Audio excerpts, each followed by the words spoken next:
Hello, and welcome to a new edition of the Experts of the Americas series here at the Adrian Arch Latin America Center at the Atlantic Council. My name is Wazim Mola, the Associate Director of the Caribbean Initiative here at the Center. As part of our partnership with UN Women, we are looking at the challenges and opportunities for gender empowerment in the Caribbean. One particular challenge that the entire region faces, but specifically women and girls as well, is that of climate change. So today, we'll devote our conversations on this topic and that of climate financing as well. For today, I'm delighted to be joined by Racquel Moses, the Chief Executive Officer of the Caribbean Climate Smart Accelerator. Racquel has significant experience in the Caribbean's financial sector in the climate and the energy space, working with companies such as Microsoft and JP Morgan. She holds a Bachelor of Science degree in Organizational Management from Morris Brown College in Atlanta, Georgia, and a Master of Science in Management of Information Technology from the Georgia Institute of Technology. Racquel was also appointed to be a UN Global Ambassador and is globally known as a thought leader in the climate, finance, and energy space. Racquel, thank you so much for joining me today. Thank you so much for having me, Wazim. It's great to have you here. And first, before we get into some of the challenges and some of the opportunities with regard to gender empowerment, first, can you tell me a little bit about the Caribbean Climate Smart Accelerator and some of the work that you're currently doing in the region? Sure. So the Accelerator was conceptualized after the 2017 hurricane season when Hurricanes Maria and Irma decimated parts of the region. And a few government leaders across the region, a few prime ministers, and Richard Branson got together and said we needed to approach climate very differently. One, figuring out how we use it to build our resilience, but two, looking at the opportunities that it presents for entrepreneurship and the making sure that the Caribbean is not only at the forefront of leadership and thought leadership on how we approach climate, but also on the forefront of providing solutions for climate. And that's how the Accelerator was born. And the kinds of things that we do, we just recently launched our Climate Smart Agriculture project across 3 countries, and 2 more countries are interested. And it is to figure out, how do we grow our food? How do we do that more sustainably, using less water, considering the changing weather patterns that are taking place? But we also do a lot around energy. We're looking at establishing the first regional solar assembly facility in Trinidad. We're looking at how do we connect the region for the production and export of green hydrogen, and especially how do we create green jobs in that space of climate, so that, again, we're not just customers of the transition, but we are also producers and solution providers in the climate space. So, I think that's excellent. I mean, what I'm hearing is that the work that you do, it just cuts across so many important areas for the Caribbean. And it's not just about being on the receiving end, like you said, but you're being proactive about it, which I think is increasingly important. And I can imagine as a part of your work, especially when it comes to climate change, you see a lot of some of the challenges that women and girls must face towards climate change. So what are some of those challenges that you see that are posed to the Caribbean, but specifically to women and girls? And if you could maybe talk a little bit about some of the disparities that this might either create or amplify between men and women specifically. Sure. So, women in general are more vulnerable, to loss of livelihood and loss of income. Most of our roles, many of us are responsible for caregiving, and in a disaster that amplifies those responsibilities while understanding that we're not earning the revenue, equal revenue share as men are. So it makes it far more difficult to recover. And also when we're displaced into a shelter, for example, we're more vulnerable to attacks, to sexual violence. And it just exacerbates the already inequitable situation that occurs. Women are more likely to be involved in agriculture. And so when you have flooding, women are more likely to be impacted. But also when you have things like flooding or even drought affecting agriculture, women who are responsible for caretaking not only have to take care of themselves and their children, but elderly parents, etc. So there's so many, it just compounds the inequality that we're already seeing. And even the process of deciding, okay, do we go to a shelter to protect ourselves from a storm? It's more complicated for a woman because she has to think about herself plus others and to be able to manage that transition. And I can imagine that the Caribbean is already such a vulnerable region to climate change. So the vulnerability for women and girls is just amplified significantly. So we know a little Yeah. bit about what those challenges are. You explained them extremely well. Now, what are some of the solutions, right? How are governments and private sector looking to build resilience for women and girls against climate change? And if there's any sort of recent successes, lessons learned that maybe should be shared between countries or maybe taken from different parts of the world, I'm happy to hear them. So some of the solutions are, I think, the simplest thing that we can do is to make sure that women are involved in the decision making along about climate, right? Because so often women are excluded from the decision making.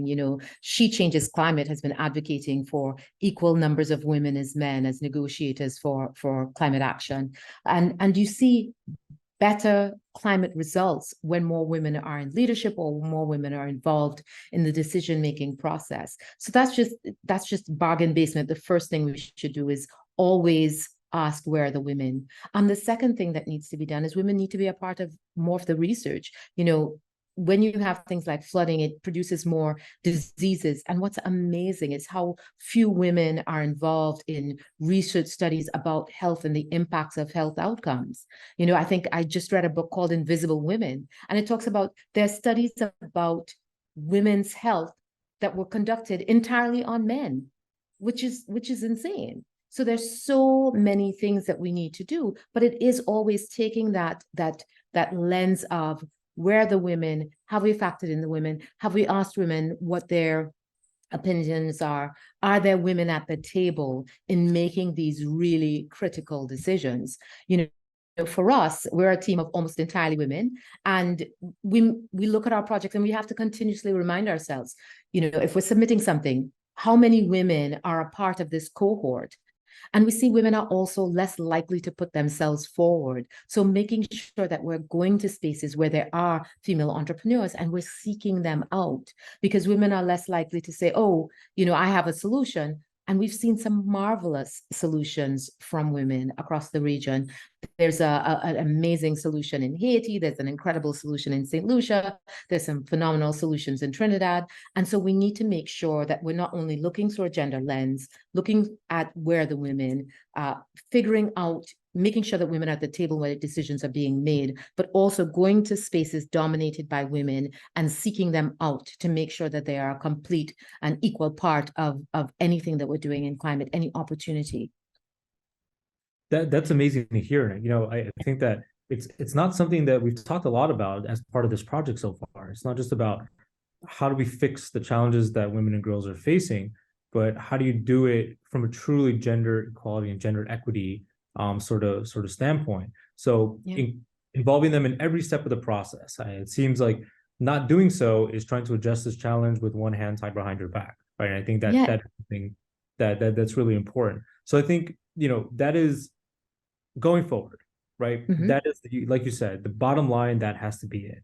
But what comes next, right? What does the ideal scenario look like, right? What does progress look like for us? Because the worst thing that can happen is that you and I have this conversation a year from And now, nothing and we happened. nothing has changed. So from your standpoint, as a significant CEO, female CEO in the region, and then globally, Yeah. what do we want to see out of this? For me, what I want to see is there are a few gender programs where they're like, oh, women empowerment, but the bar with which we measure programs that impact women empowerment is, are women and girls impacted by this program versus are women and girls direct beneficiaries. So it means that there have been several instances that I've seen where grants for initiatives to improve conditions for women have been given to men to empower them to improve situations for women. And I'm like, you could potentially give those grants to women who can then help other women. So it's changing the way that we think about how we empower women. We appreciate being looked after, but we can look after ourselves as well. So you can entrust us. We're not children. You can entrust us with the money to look after the women. We can receive the grants and then be the entrepreneurs. And I think it's transparency. All of corporate Caribbean should be looking at measuring everything by gender. I think what gets measured gets addressed. For us, we're launching our Climate Smart Map, and it's a map of data on the region. And we are looking at that through a gender lens as well. If we're looking at projects, is the project led by a man or a woman? If we're looking at grants, are the grants equally available, or is there a gender perspective to this grant? To make sure, because it's so easy to sort of fall back into our norms, and then, like you've said, nothing changes. So we have to start addressing things differently.